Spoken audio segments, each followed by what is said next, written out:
दोस्तों, शारदीय नवरात्रि सर्व सुख प्रदान करने वाली आदि शक्ति माँ दुर्गा को समर्पित होती है। देवी भागवत पुराण के अनुसार पूरे साल भर के पूजन से माँ इतनी प्रसन्न नहीं होती जितना शारदीय नवरात्रि में किए गए व्रत पूजन से हो जाती हैं। और दोस्तों, इस बार की शारदीय नवरात्रि बहुत ही ज़्यादा खास है क्योंकि इस शारदीय नवरात्रि में हर दिन कई दिव्य और दुर्लभ संयोग बन रहे हैं। इस बार व्रत पूजन का कई गुना अधिक फल प्राप्त होगा। शक्ति की आराधना का पर्व शारदीय नवरात्र 26 सितंबर 2022 से शुरू हो रहे हैं। इसका समापन 5 अक्टूबर 2022 को होगा। साल में 4 नवरात्रि होती हैं, 2 गुप्त और 2 प्रत्यक्ष। हिंदू पंचांग के अनुसार अश्विनी माह के शुक्ल पक्ष की प्रतिपदा तिथि में शारदीय नवरात्रि आरंभ हो जाती है। 9 दिन तक चलने वाली शारदीय नवरात्रि में देवी दुर्गा के 9 रूपों की पूजा की जाती है और दशमी तिथि के दिन दशहरा मनाया जाता है। नवरात्रि के पहले दिन शुभ मुहूर्त में घट स्थापना का विधान है। शुभ मुहूर्त में माँ दुर्गा की पूजा अर्चना से विशेष फल प्राप्त होते हैं। आइए जानते हैं घट स्थापना मुहूर्त और विधि के बारे में। नवरात्रि में किस दिन किन देवी की पूजा की जाती है, आइए सबसे पहले ये भी जान लेते हैं।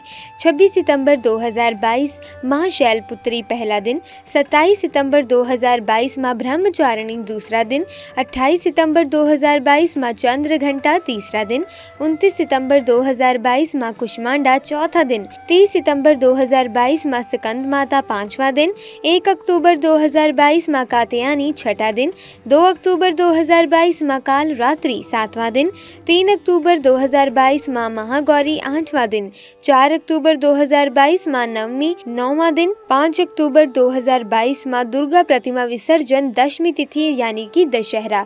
दोस्तों, शास्त्रों के अनुसार नवरात्रि के दिनों में माता रानी की पूजा करने से माता रानी अति शीघ्र ही प्रसन्न हो जाती हैं और सभी कष्टों और दुख दरिद्रता का नाश कर देती हैं। माता रानी अपने भक्तों को मनचाहा वरदान देती हैं। नवरात्रि में वैसे तो माता रानी का पूजन और व्रत रखा जाता है, लेकिन नवरात्रि के दौरान सबसे ज्यादा महत्व होता है कन्या पूजन का। माना जाता है कि माता रानी व्रत और पूजन से इतनी प्रसन्न नहीं होती जितना कि कन्या पूजन से होती हैं। नवरात्रि में छोटी छोटी कन्याओं को माता रानी का स्वरूप माना जाता है। कन्याओं को भोग लगाया जाता है और बदले में केवल आशीर्वाद मांगा जाता है। कन्याओं को प्रसन्न करने के लिए उपहार भी दिए जाते हैं। माना जाता है कि कन्याओं को अगर कोई भेंट दी जाए और वो उसे स्वीकार कर लें तो इसका मतलब है कि माता रानी ने वो भेंट स्वीकार कर ली, जिन पर कन्याएं प्रसन्न होती हैं। माना जाता है उन्हें माता रानी का आशीर्वाद मिल गया और माता रानी की कृपा से उन्हें मुंह मांगा वरदान प्राप्त होता है। नवरात्रि में वैसे तो हर दिन कन्या पूजन का विशेष महत्व होता है। हो सके तो रोजाना एक कन्या को बुलाकर उसका पूजन करना चाहिए और भोग लगाना चाहिए, लेकिन अगर ऐसा नहीं कर सकते तो सप्तमी, महाअष्टमी और महानवमी के दिन कन्या का पूजन अवश्य करें।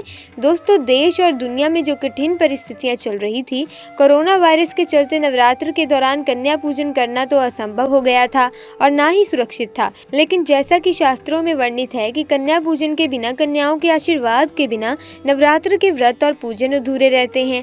तो इस समस्या को दूर करने के लिए आज ही इस वीडियो में हम आपको एक ऐसी वस्तु के बारे में बताने जा रहे हैं जिसे आप नवरात्रि के दौरान किसी भी कन्या को दे देते हैं तो आपको नव दुर्गा माँ का आशीर्वाद प्राप्त होगा।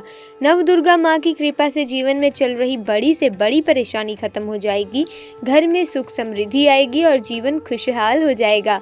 दोस्तों, माता रानी की कृपा प्राप्त करने के लिए नवरात्र के किसी भी दिन स्नान करके स्वच्छ वस्त्र धारण करें। अब आप एक पानी वाला जटा वाला नारियल लें, इसे पानी से अच्छी तरह से धोकर साफ कर लें और एक प्लेट में रख लें। अब माता रानी के सामने एक शुद्ध घी का दिया जलाएं और एक सुगंधित धूप बत्ती जलाएं। अगर आपने अखंड जोत जला रखी है तो अलग से दिया जलाने की आपको कोई आवश्यकता नहीं है। दिया जलाने के पश्चात अब आप माता रानी को किसी भी फल मिष्ठान का भोग लगाएं। भोग लगाने के पश्चात आप माता रानी को कुमकुम से तिलक करें। तिलक करने के बाद जब आप उसी कुमकुम से इस जटा वाले नारियल पर एक स्वास्तिक का चिन्ह बना लें। स्वास्तिक का चिन्ह बनाने के बाद अब इस नारियल को माता रानी के चरणों में अर्पित करते हैं। नारियल चरणों में अर्पित करने के पश्चात आप भगवान श्री गणेश और नव दुर्गा माँ को प्रणाम करें और आपकी जो भी समस्या है वे माता रानी के समक्ष रखें और समस्या को दूर करने की प्रार्थना करें। जो भी आपकी मनोकामना है वो माता रानी के सामने करें। फिर आप माता रानी के इस मंत्र का एक बार जाप करें। मंत्र कुछ इस प्रकार है: ओम सर्वमंगलम मांगल्य शिव्य सर्वास्ति साधिके शरण्य त्र्यंबके गौरी नारायणी नमोस्तुते।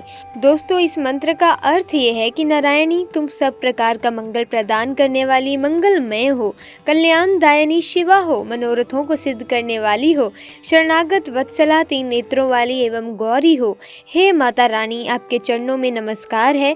इस मंत्र का आपको एक बार जाप करने के बाद अब आप माता रानी के इस मंत्र का 108 बार जाप करें।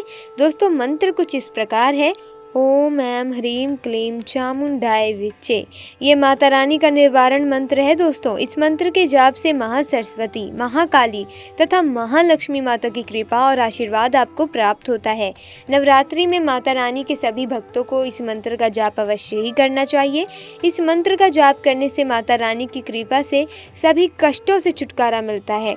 इस मंत्र का जप करने के पश्चात अब आप एक नारियल को अपने हाथों में उठाएं, नारियल को अपने मस्तक से लगाएं और माता रानी से हाथ जोड़कर अपने सभी कष्टों को दूर करने की प्रार्थना करें। फिर माता रानी से प्रार्थना करें कि माता रानी, कन्या को आपका रूप मानकर हम ये नारियल कन्याओं को अर्पित कर रहे हैं। आप कन्या रूप में हमारे द्वारा अर्पित किए गए इस नारियल को, श्रीफल को स्वीकार करें। दोस्तों, आप ये श्रीफल ले जाकर आप किसी कन्या को अर्पित करें, लेकिन आपको इस बात का ध्यान रखना है कि ये नारियल आपको 10 वर्ष तक की कन्या को ही अर्पित करना है, क्योंकि 10 वर्ष तक की कन्या को ही माता रानी का स्वरूप माना गया है। कन्या को श्रीफल देने के पश्चात आप कन्या के पैर छूकर उनसे आशीर्वाद अवश्य ही लें। माना जाता है कि नवरात्रि में कन्या को श्रीफल देने से आपको आपके अच्छे कर्मों का फल कई गुना होकर वापस मिलता है। श्रीफल जो लक्ष्मी को अति प्रिय है, इसे कन्या को दान देने से घर में सुख समृद्धि आती है। नवदुर्गा माँ की कृपा से बड़ी परेशानी दूर हो जाती है और मन चाहा वरदान आपको प्राप्त होता है। नवरात्रि में कन्या को श्रीफल देना सबसे शुभ माना गया है।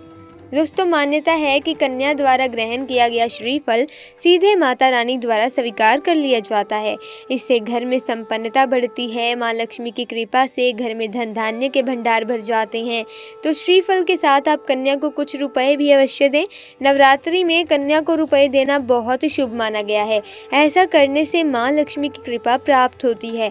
इसीलिए अपनी श्रद्धा के अनुसार श्रीफल के साथ 11, 21, 51 या फिर 101 रुपए अवश्य ही आप कन्या को दे। ऐसा करने से माँ लक्ष्मी आप पर प्रसन्न होंगी और आपके भंडार भर देंगी। दोस्तों, नवरात्रि में आप ये भेंट कन्या को किसी भी दिन दे सकते हैं, लेकिन आपको भेंट देने से पहले स्नान करके पूजन अवश्य ही करना है। माता रानी का पूजन करने के पश्चात ही आप कन्या को ये भेंट दें। और ध्यान रखें कि पीरियड के दौरान महिलाएं कन्या को भेंट ना दें, क्योंकि ये भेंट माता रानी का स्वरूप मानकर आप कन्याओं को दे रहे हैं। इसीलिए पीरियड के दौरान महिलाएं ये कार्य ना करें। नवरात्रि में व्रत और पूजन से भी ज्यादा महत्व कन्या पूजन का है। दोस्तों, इसीलिए नवरात्रि के दौरान भूल कर भी किसी भी कन्या का अपमान न करें। नवरात्रि के दौरान आपके घर में कोई भी कन्या आए या फिर कोई भी जरूरतमंद व्यक्ति या फिर कोई भी भिखारी बाबा आए तो उसे खाली हाथ ना लौटने दें, उसे कुछ ना कुछ जरूर दें। तो दोस्तों, आज की वीडियो में इतनी ही जानकारी। मिलेंगे अगली वीडियो में नई जानकारी के साथ। वीडियो अच्छी लगी, वीडियो को अपने फैमिली, अपने फ्रेंड्स के साथ शेयर कीजिए ताकि उनको भी इस जानकारी का पता लग सके। साथ ही ऐसी आध्यात्मिक वीडियोस के अपडेट पाने के लिए हमारे चैनल को सब्सक्राइब करें। आपका बहुत बहुत धन्यवाद।